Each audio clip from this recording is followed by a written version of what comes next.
ನಮಸ್ಕಾರ. ಅಶ್ವಮಂದಿರಕ್ಕೆ ಸ್ವಾಗತ. ನಾನು ಮಂಜರಿ ಹೊಂಬಾಳಿ. ಭಾರತ ಹಬ್ಬಗಳ ದೇಶ. ಪ್ರತಿಯೊಂದು ಹಬ್ಬಕ್ಕೂ ತನ್ನದೇ ಆದಂತಹ ವೈಶಿಷ್ಟ್ಯ, ಆಚರಣೆ, ಸಂಪ್ರದಾಯ ಎಲ್ಲವೂ ಇದೆ. ಅದರಲ್ಲಿ ಮತ್ತೊಂದು ಪ್ರಮುಖ ಹಬ್ಬ ಅಂದ್ರೆ ಅದು ಅಕ್ಷಯ ತೃತೀಯ. ಅಕ್ಷಯ ತದಿಗೆ ಅಂತ ಕೂಡ ಕರಿತೀವಿ. ಈ ಅಕ್ಷಯ ತೃತೀಯ ಅಂದ್ರೆ ಈ ದಿನ ಬಂಗಾರ, ಬೆಳ್ಳಿ, ವಾಹನ, ಭೂಮಿ ಇತ್ಯಾದಿಗಳನ್ನ ಖರೀದಿಸಬೇಕಾದಂತಹ ಕಾಲ ಅಂತ ಲೋಕಾರೂಢಿಯಾಗಿ ನಮಗೆ ನಂಬಿಕೆ ಇದೆ. ಇದರ ಹೊರತಾಗಿಯೂ ಕೂಡ ಈ ದಿನಕ್ಕೆ ಇರುವಂತಹ ಸಾಂಸ್ಕೃತಿಕ ಮಹತ್ವ ಏನಿದೆಯಲ್ಲ, ಅದು ಬಹಳ ಪ್ರಮುಖವಾದದ್ದು. ನಮ್ಮಲ್ಲಿ ಪ್ರಚಲಿತ ಇರುವಂತಹ ಮಂಗಳಮಯ ಶಬ್ದಗಳಲ್ಲಿ ಸ್ವಸ್ತಿ ಮತ್ತು ವೃದ್ಧಿ ಪದಗಳು ಪ್ರಸಿದ್ಧವಾಗಿದೆ. ಸ್ವಸ್ತಿ ಅನ್ನುವ ಪದಕ್ಕೆ ಒಳಿತು ಅನ್ನುವಂತಹ ಅರ್ಥ ಇದೆ. ಹಾಗೇನೆ ವೃದ್ಧಿ ಅನ್ನುವಂತಹ ಪದಕ್ಕೆ ಬೆಳವಣಿಗೆ ಆಗೋದು, ಏರಿಕೆಯಾಗೋದು, ಏಳಿಗೆ ಆಗೋದು ಇತ್ಯಾದಿ ಅರ್ಥಗಳಿವೆ. ಈ ಸ್ವಸ್ತಿ ವೃದ್ಧಿ ಅಂದರೆ ಒಳಿತಿನ ಬೆಳವಣಿಗೆ. ಪ್ರತಿಯೊಬ್ಬ ಸ್ವಂತ ಚಿಂತನೆಯ ನಾಗರಿಕನ ಎಂದಿನ ಬಳಕೆ. ಒಳಿತಿನ ಬೆಳವಣಿಗೆ ನಿರಂತರವಾಗಿ ಇರಬೇಕು, ಅಂದರೆ ಅದು ಅಕ್ಷಯವಾಗಬೇಕು. ಅಕ್ಷಯವಾಗಬೇಕು ಅಂತ ಬಳಸೋದೇ ಸಾಂಸ್ಕೃತಿಕವಾಗಿ ಶ್ರೀಮಂತವಾದಂತಹ ಎಲ್ಲ ಸಮುದಾಯಗಳ ಆಶಯ. ಏನು ಅಕ್ಷಯ ತೃತೀಯ ಎನ್ನುವ ಭಾರತ ವ್ಯಾಪಿ ಹಬ್ಬವನ್ನ ನಾವು ಅರ್ಥ ಮಾಡಿಕೊಳ್ಳಬೇಕಿರೋದು ಈ ನಿಟ್ಟಿನಲ್ಲೇ. ಅಕ್ಷಯ ಅಂದ್ರೇನು? ಕ್ಷಯವಿಲ್ಲದ್ದು ಅಂತ ಅರ್ಥ. ಕ್ಷಯವಿಲ್ಲದ ಅಂದ್ರೆ ಎಂದೂ ಕುಂದುಬಾರದ, ಕುಂದೇ ಇಲ್ಲದಂತಹ ಸದಾ ವೃದ್ಧಿಯಾಗುವ ಆಶಯವಿರುವಂತಹ ಹಬ್ಬವೇ ಅಕ್ಷಯ ತೃತೀಯ. ದ್ರವ್ಯಗಳಲ್ಲಿ ಅಂದ್ರೆ ಧನ ಕನಕಗಳು, ಧನಧಾನ್ಯಾದಿಗಳಲ್ಲಿ ಅಕ್ಷಯತನವನ್ನ ಸಾಧಿಸೋದು, ಕ್ಷಯವೇ ಇಲ್ಲದಿರೋದು ಕೇವಲ ಭೌತಿಕವಾದಂತಹ ದೃಷ್ಟಿ. ಆದ್ರೆ ಈ ಹಬ್ಬದ ಹಿನ್ನೆಲೆ ನಮ್ಮ ಚಿಂತನ ಸ್ಥರ, ನಾವು ಚಿಂತನ ಮಾಡುವಂತಹ ಅನೇಕ ವಿಚಾರಗಳನ್ನ ಕೂಡ ಹೊಂದಿದೆ. ಈ ಭೌತಿಕತೆಯ ಪರಿಧಿಯನ್ನ ಮೀರಿ ಕೂಡ ಕೊಂಚ ಎತ್ತರಕ್ಕೆ ನಾವು ತೆಗೆದುಕೊಂಡು ಹೋಗಿ ನೋಡಿದ್ರೆ ಈ ಹಬ್ಬದ ಆಚರಣೆ ಹೇಗೆ ಮತ್ತು ಅದು ಹೇಗೆ ಸಾರ್ಥಕತೆಯನ್ನ ಒಳಗೊಂಡಿದೆ ಅನ್ನೋದು ಗೊತ್ತಾಗತ್ತೆ. ಇನ್ನು ಎಲ್ಲಾ ಭಾರತೀಯ ಹಬ್ಬಗಳಂತೆ ಅಕ್ಷಯ ತೃತೀಯ ಹಬ್ಬದ ಹಿನ್ನೆಲೆಯೂ ಕೂಡ ನಾನಾ ಕಥೆಗಳನ್ನ ಹೊಂದಿದೆ. ಕಂಥೆಗಳ ಒಂದು ಸಂತೆನೇ ಇದೆ. ಭಗವಾನ್ ಶ್ರೀಕೃಷ್ಣನ ಕೃಪಾಧಾರೆಯಲ್ಲಿ ಸುಧಾಮ ನಮ್ಮೆಲ್ಲರಿಗೂ ಪರಿಚಿತ. ಸುಧಾಮ ಕಡುಬಡವ. ಗೆಳೆಯನ ಬಡತನವೆಲ್ಲ ಕೊಚ್ಚಿ ಹೋದ ದಿವಸವೇ ಅಕ್ಷಯ ತೃತೀಯ ಅಂತ ಹೇಳಲಾಗುತ್ತೆ. ಶ್ರೀಕೃಷ್ಣನ ಔದಾರ್ಯ ಮತ್ತು ಕಾರುಣ್ಯದ ಇನ್ನೊಂದು ಕಥೆಯೂ ಕೂಡ ಅಕ್ಷಯ ತೃತೀಯದ ಈ ಹಬ್ಬದೊಂದಿಗೆ ಮಿಳಿತವಾಗಿದೆ. ಕಡು ಬಡವನಾದಂತಹ ಸುಧಾಮ ಹೆಂಡತಿಯ ಮಾತನ್ನ ಕೇಳಿ ಕೃಷ್ಣನ ಬಳಿ ಹೋಗ್ತಾನೆ. ಏನಾದ್ರೂ ಕೇಳಬೇಕು, ಕೃಷ್ಣನಿಂದ ಸಹಾಯ ಸಿಗಬಹುದು ಅಂತೆಲ್ಲ ಹೋಗ್ತಾನೆ. ಆದರೆ ಅಲ್ಲಿ ನೋಡಿ ಕೃಷ್ಣನ ಸ್ನೇಹ, ಅದಮ್ಯವಾದಂತಹ ಗಾಢತೆ ನೆನಪಾಗಿ ಸುಧಾಮ ಏನು ಕೇಳೋದಿಲ್ಲ. ಕೃಷ್ಣ ಕೂಡ ಅವನ ಕಾಲು ತೊಳೆದು ಎಲ್ಲ ಉಪಚಾರಗಳನ್ನ ಮಾಡಿ ಹೆಂಡತಿ ರುಕ್ಮಿಣಿಯ ಸಮೇತವಾಗಿ ಆದರ ಆತಿಥ್ಯನ್ನ ಮಾಡಿ ಕಳಿಸಿಕೊಡ್ತಾನೆ. ಆದ್ರೆ ಸುಧಾಮ ಮಾತ್ರ ಕೃಷ್ಣನಿಗೆ ಕೊಡೋದಕ್ಕಾಗಿ ಒಂದು ಹಿಡಿ ಮುಷ್ಟಿಯಷ್ಟು ಅವಲಕ್ಕಿಯನ್ನ ತೆಗೆದುಕೊಂಡು ಹೋಗಿರ್ತಾನೆ. ಅದೇ ಅವಲಕ್ಕಿಯನ್ನ ಕೃಷ್ಣನಿಗೆ ಸಮರ್ಪಣೆ ಮಾಡ್ತಾನೆ. ಅದೇ ಅಕ್ಷಯವೇ ಆಗಿ ಪರಿಣಮಿಸುತ್ತೆ, ಅದೇ ಅವಲಕ್ಕಿ.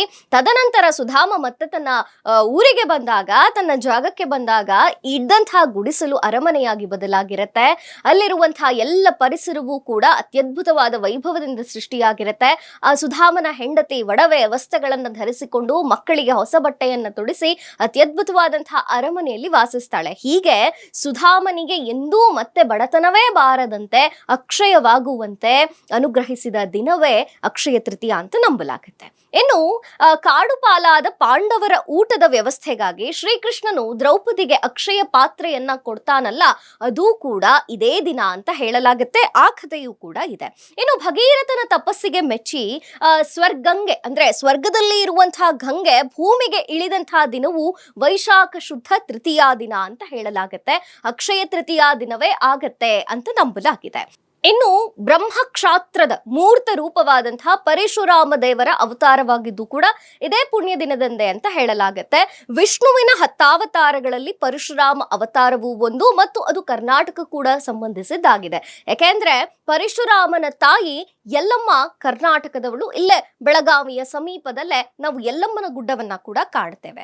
ಇನ್ನು ಮಹರ್ಷಿ ವ್ಯಾಸರು ಭಾರತದ ಕಥೆಯನ್ನ ಹೇಳ್ತಾರಲ್ಲ, ಗಣಪತಿ ದೇವರಿಗೆ ಹೇಳಿ ಬರೆಸೋಕೆ ಮುಂದಾದಂತಹ ದಿನವೂ ಕೂಡ ಅಕ್ಷಯ ತೃತೀಯವೇ ಅನ್ನಲಾಗತ್ತೆ. ನಮ್ಮೆಲ್ಲರಿಗೂ ಗೊತ್ತೇ ಇದೆ, ಮಹಾಭಾರತವನ್ನ ಬರೆದಿದ್ದು ವ್ಯಾಸ ಮಹರ್ಷಿ ಅಂತ. ಆದ್ರೆ ಬರೆದಿದ್ದು ವ್ಯಾಸ ಮಹರ್ಷಿ ಅಲ್ಲ, ಹೇಳಿದ್ದು ಮಾತ್ರ ವ್ಯಾಸ ಮಹರ್ಷಿ. ತದನಂತರ ಅದನ್ನ ಬರಿತಾ ಹೋಗಿದ್ದು ಸಾಕ್ಷಾತ್ ಗಣಪತಿ ದೇವರು. ಇನ್ನೊಂದಷ್ಟು ಅಕ್ಷಯ ತೃತೀಯ ಕಥೆಗಳಿವೆ. ಶಿವ ಸಂಪ್ರದಾಯದೊಂದಿಗೂ ಕೂಡ ಅಕ್ಷಯ ತೃತೀಯ ಕಥೆಗಳು ಮಿಳಿತವಾಗಿವೆ. ಅಕ್ಷಯ ತೃತೀಯಕ್ಕೆ ಕಥೆಗಳ ಹಿನ್ನೆಲೆ ಇರೋದಷ್ಟೇ ಅಲ್ಲದೆ ಭಾರತಿನ ಶ್ರದ್ಧಾ ಜಗತ್ತು ಅಂದ್ರೆ ಇಡೀ ಭಾರತ ಏನು ಶ್ರದ್ಧಾ ಭಕ್ತಿ ಪ್ರಕೃತಿ ಕೇಂದ್ರವಾಗಿ ಆಚರಣೆಯಾಗುತ್ತಲ್ಲ, ಇದು ಕೂಡ ಇದಕ್ಕೆ ಅಕ್ಷಯ ತೃತೀಯಕ್ಕೆ ಪ್ರಶಸ್ತವಾದ ದಿನ ಅಂತ ನಂಬಲಾಗಿದೆ.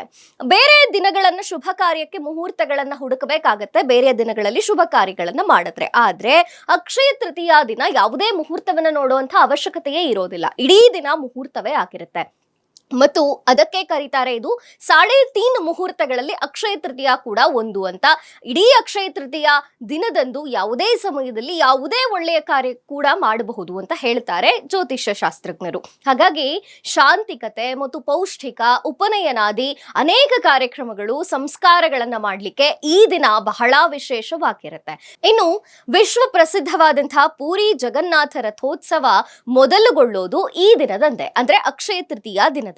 ಇದನ್ನ ಅಕ್ಷಯ ತದಿಗೆ ಅಂತ ಕೂಡ ಕರೀತಾರೆ, ಅಖಾತೀಜ್ ಅಂತ ಕರೀತಾರೆ. ಹೀಗೆ ನಾನಾ ಹೆಸರುಗಳಿಂದ ಗುರುತು ಮಾಡಿಕೊಳ್ತಾರೆ ಈ ದಿನವನ್ನ.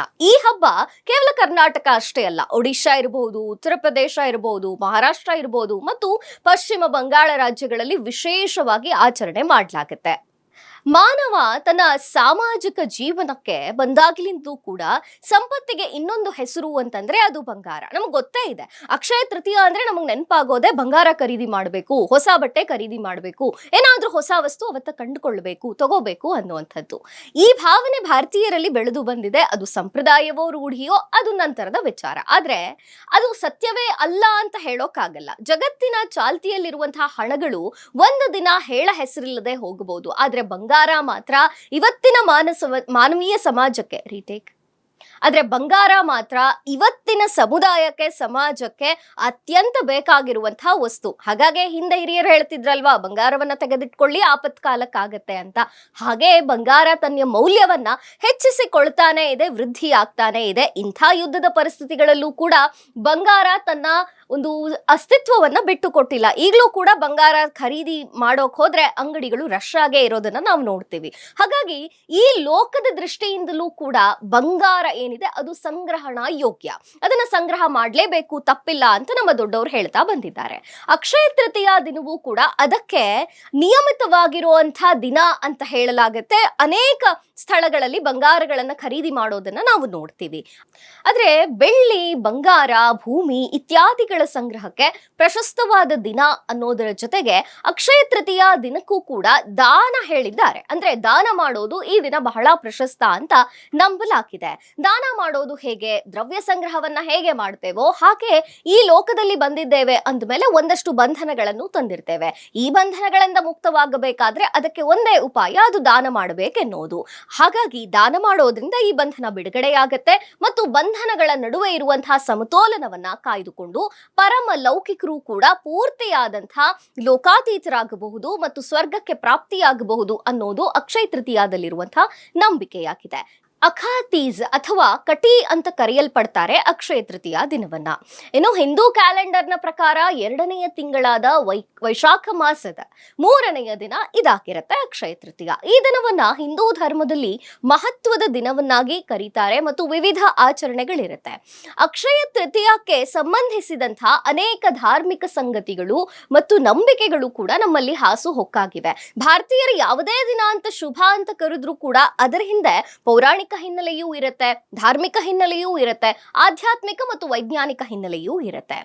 ಅಲ್ಲದೆ ಹಿಂದೂಗಳ ಅತ್ಯಂತ ಧಾರ್ಮಿಕ ಪ್ರಯಾಣಗಳಲ್ಲಿ ಒಂದಾದಂತಹ ಚಾರ್ಧಾಮ್ ಯಾತ್ರಾ ಕೂಡ ಅಕ್ಷಯ ತೃತೀಯದೊಂದಿಗೆ ಮಿಳಿತವಾಗಿದೆ. ಹೌದು, ಅಕ್ಷಯ ತೃತೀಯ ಹಿಂದೂ ಕ್ಯಾಲೆಂಡರ್ನ ವೈಶಾಖ ಮಾಸದ ಶುಕ್ಲ ಪಕ್ಷದ 3ನೆಯ ದಿನವಾಗಿ ಇರುತ್ತೆ. ಇನ್ನು ಗ್ರೆಗೋರಿಯನ್ ಕ್ಯಾಲೆಂಡರ್ ಪ್ರಕಾರ ಅಕ್ಷಯ ತೃತೀಯ ಈ ಬಾರಿ ಬಂದಿರೋದು 19 ಏಪ್ರಿಲ್ 2026ರಂದು. ಆ ದಿನವೇ ನಾವು ಆಚರಣೆ ಮಾಡಬೇಕಿರುತ್ತೆ. ಅಕ್ಷಯ ತೃತೀಯ ದಿನ ಆರಂಭವಾಗೋದು ಏಪ್ರಿಲ್ 18, 2026ರ ಸಂಜೆ 5:31ಕ್ಕೆ. ಆದ್ರೆ ಇದು ಪ್ರಾರಂಭವಾಗಿ ಏಪ್ರಿಲ್ 19, 2026 ಮಧ್ಯಾಹ್ನ 2:12ಕ್ಕೆ ಕೊನೆಯಾಗುತ್ತೆ. ಅಕ್ಷಯ ತೃತೀಯದ ಆಚರಣೆ ಇದೇ ಸಮಯದಲ್ಲಿ ಮಾಡಬೇಕಿರುತ್ತೆ. ಇನ್ನು ಅಕ್ಷಯ ತೃತೀಯದ ಮಹತ್ವ ಪ್ರಚಲಿತವಾಗಿರೋದು ಆ ದಿನಗಳನ್ನ ಹೇಗೆ ಆಚರಣೆ ಮಾಡಬೇಕು ಅನ್ನುವಂಥ ಅಸಂಖ್ಯಾತ ಕಾರಣಗಳು ಕೂಡ ಇದಕ್ಕೆ ಸಾಕ್ಷಿಯಾಗತ್ತೆ ಮತ್ತು ಅವು ಬಹಳಷ್ಟು ಆಸಕ್ತಿದಾಯಕವೂ ಆಗಿವೆ.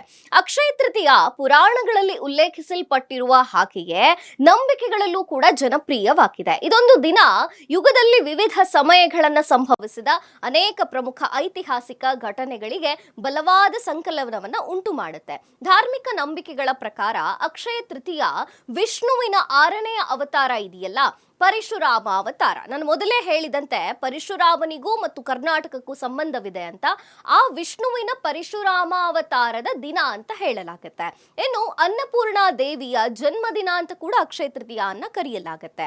ಅಕ್ಷಯ ತೃತೀಯ ದಿನವು ಹಿಂದೂ ಧರ್ಮದಲ್ಲಿ 2ನೇ ಯುಗ ಅಂತ ನಾವು ಏನು ಕನ್ಸಿಡರ್ ಮಾಡಿದ್ದೀವಿ, ತ್ರೇತಾಯುಗ, ಈ ತ್ರೇತಾಯುಗದ ಪ್ರಾರಂಭ ಅಕ್ಷಯ ತೃತೀಯ ದಿನದಂದೇ ಆಗಿದೆ ಅಂತ ಹೇಳ್ತಾರೆ. ಮತ್ತು ಮೊದಲ ಯುಗ ಸತ್ಯಯುಗ ಏನಿದೆಯಲ್ಲ, ಅದು ಕೊನೆಗೊಂಡ ಅಕ್ಷಯ ತೃತೀಯ ದಿನದಂದೇ ಅಂತೆ. ಹಾಗಾಗಿ ತ್ರೇತಾಯುಗಕ್ಕೂ ಮತ್ತು ಸತ್ಯಯುಗಕ್ಕೂ ಅಕ್ಷಯ ತೃತೀಯಕ್ಕೂ ನಂಟಿದೆ ಅಂತ ಹೇಳ್ತಾರೆ.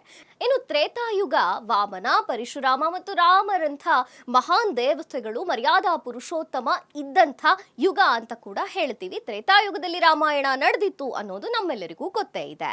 ಅಕ್ಷಯ ತೃತೀಯ ಪುರಾಣವು ಗಣೇಶನ ಹಿಂದೂ ಮಹಾಕಾವ್ಯ ಭಾರತವನ್ನ ಬರೆಯೋದಕ್ಕೆ, ಅಂದ್ರೆ ಮಹಾಭಾರತವನ್ನ ಬರೆಯೋಕೇನು ಶುರು ಮಾಡ್ತಾರಲ್ಲ ಆ ದಿನ ಅಂತ ಹೇಳ್ತಾರೆ. ಗಣೇಶ ದೇವರು ಅಂದೇ ಮಹಾಭಾರತವನ್ನ ಬರೀಲಿಕ್ಕೆ ಪ್ರಾರಂಭಿಸಿದ್ರು ಅನ್ನುವಂಥದ್ದು ಕೂಡ ಅಕ್ಷಯ ತೃತೀಯಕ್ಕೆ ಇರುವಂತಹ ಮಹತ್ವವನ್ನ ಸಾರಿ ಹೇಳುತ್ತೆ. ಇದನ್ನ ವೇದವ್ಯಾಸರು ನಿರೂಪಿಸಿದ್ದಾರೆ. ವೇದವ್ಯಾಸರು ಹೇಳ್ತಾ ಹೋಗ್ತಾರೆ, ಸಾಕ್ಷಾತ್ ಗಣಪದೇವ ಬರೀತಾ ಹೋಗ್ತಾನೆ. ಪುರಾಣಗಳ ಪ್ರಕಾರ ಪವಿತ್ರ ನದಿ ಗಂಗೆ ಇಳಿದಂತಹ ದಿನವೂ ಕೂಡ ಈ ಅಕ್ಷಯ ತೃತೀಯ ಅಂತಾನೆ ಹೇಳ್ತಾರೆ. ಜೈನ ಧರ್ಮದಲ್ಲಿ ಅಕ್ಷಯ ತೃತೀಯ ಕೂಡ ಒಂದು ಮಹತ್ವದ ದಿನ. ಜೈನ ನಂಬಿಕೆಗಳ ಪ್ರಕಾರ ಆದಿನಾಥ ಮತ್ತು ಋಷಭದೇವ ಅಂತ ಕರೆಯಲ್ಪಡುವ ಮೊದಲ ತೀರ್ಥಂಕರರ ಋಷಭಟರು ಕಬ್ಬಿನ ರಸವನ್ನ ಕುಡಿಯೋ ಮೂಲಕ ತಮ್ಮ 1 ವರ್ಷದ ತಪಸ್ವಿ ಮತ್ತು ಉಪವಾಸವನ್ನ ಕೊನೆಗೊಳಿಸ್ತಾರೆ. ಅಕ್ಷಯ ತೃತೀಯ ದಿನದಂದು ಕೆಲವು ಜೈನ ಮಹರ್ಷಿಗಳು ತಪ ಅಂತ ಕರೀತಾರೆ, ವರ್ಷಿ ತಪ ಅಂತ ಕೂಡ ಈ ಹೆಸರಿಂದ ಕರೀತಾರೆ. ಅಕ್ಷಯ ತೃತೀಯ ದಿನದಂದು ಜ್ಯೋತಿಷಿಗಳು ಹೇಳೋ ಪ್ರಕಾರ ಈ ದಿನವನ್ನ ತೃತೀಯ ದಿನ ಅಂತ ಕರೆದು ಮದುವೆಗಳಿಗೆ, ಗೃಹ ಪ್ರವೇಶಗಳಿಗೆ ಮತ್ತು ಇತರೆ ಮಹತ್ವವಾದಂತಹ ಸಮಾರಂಭಗಳಿಗೆ ನಿಸ್ಸಂದೇಹವಾಗಿ ಪರಿಗಣಿಸಬಹುದು. ಈ ದಿನ ಶುಭ ಕಾರ್ಯಗಳನ್ನ ಮಾಡಿ ಅಂತಲೇ ಹೇಳ್ತಾರೆ. ಹಾಗಾಗಿಯೇ ಹಿಂದೂ ಧರ್ಮದಲ್ಲಿ ಅಕ್ಷಯ ತೃತೀಯಗೆ ವಿಶೇಷ ಸ್ಥಾನವನ್ನ ಕೊಡಲಾಗಿದೆ. ಮತ್ತು ಚಿನ್ನ, ಅಮೂಲ್ಯವಾದಂತಹ ಲೋಹಗಳು, ಬೇರೆ ಬೇರೆ ವಸ್ತುಗಳನ್ನ, ದ್ರವ್ಯಗಳನ್ನ, ಹೊಸ ಬಟ್ಟೆಯನ್ನ ಖರೀದಿ ಮಾಡಲಿಕ್ಕೆ ಈ ದಿನವನ್ನ ಉತ್ತಮ ಸಮಯ ಅಂತ ಕೂಡ ಪರಿಗಣಿಸಲಾಗಿದೆ.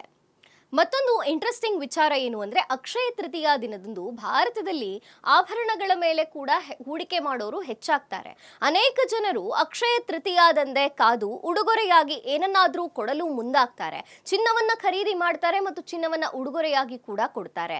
ಇನ್ನು ಹೂಡಿಕೆ ಮಾಡೋರ್ಗೂ ಕೂಡ ಅಕ್ಷಯ ತೃತೀಯ ಬಹಳ ಸುಸಂದರ್ಭ, ಒಳ್ಳೆಯ ಸಮಯ ಅಂತ ಹೇಳಲಾಗುತ್ತೆ. ಕುಬೇರನನ್ನ ದೈವಿಕ ಖಜಾಂಚಿಯಾಗಿ ನೇಮಿಸಲಾಯಿತಂತೆ ಇದೇ ದಿನ. ಹೀಗಾಗಿ ಈ ದಿನದಂದು ಖರೀದಿಸಿದಂತಹ ಯಾವುದೇ ಅಮೂಲ್ಯ ವಸ್ತುಗಳು ಸಹ ಎಂದಿಗೂ ಕ್ಷಯವಾಗೋದಿಲ್ಲ, ಅದು ಅಕ್ಷಯವಾಗ್ತಾನೆ ಹೋಗುತ್ತೆ ಅನ್ನುವಂತಹ ನಂಬಿಕೆ ಇದೆ. ಜನರಿಗೆ ಆರ್ಥಿಕವಾಗಿ ಸಹಾಯ ಮಾಡೋದು ಮತ್ತು ದಾನ ಧರ್ಮ ಮಾಡೋದು, ಇಂಥ ಒಳ್ಳೆಯ ಕಾರ್ಯಗಳನ್ನ ಕೂಡ ಅಕ್ಷಯ ತೃತೀಯದಲ್ಲಿ ಮಾಡೋದ್ರಿಂದ ನಮ್ಮ ಮನಸ್ಸಿಗೂ ಸಂತೋಷ ಸಿಗತ್ತೆ, ತೃಪ್ತಿ ಇರುತ್ತೆ ಮತ್ತು ದಾನ ಮಾಡಿದಂತಹ ಫಲವೂ ಕೂಡ ಲಭಿಸುತ್ತೆ. ಜೊತೆಗೆ ಅಕ್ಷಯ ತೃತೀಯನ ಅದೃಷ್ಟ ದಿನ ಅಂತ ಕರೆದಿರೋದಕ್ಕೆ ನಮ್ಮ ಪೂರ್ವಜರ ಸ್ಮರಣಾರ್ಥವಾಗಿ ವಿವಿಧ ಪೂಜೆ, ಪುನಸ್ಕಾರ, ಶುಭ ಸಮಾರಂಭ ಎಲ್ಲವನ್ನ ಕೂಡ ಆಚರಣೆ ಮಾಡೋದು ರೂಢಿಯಲ್ಲಿದೆ. ಇದಿಷ್ಟು ಅಕ್ಷಯ ತೃತೀಯ ದಿನದ ಮಹತ್ವವನ್ನ ತಿಳಿಸುವಂತಹ ವಿಡಿಯೋ ಆಗಿತ್ತು. ನೋಡ್ತಾ ಇರಿ ಇಂತಹ ಹೆಚ್ಚಿನ ಕಂಟೆಂಟ್ಗಳಿಗೆ ಅಶ್ವಮಂದಿರ.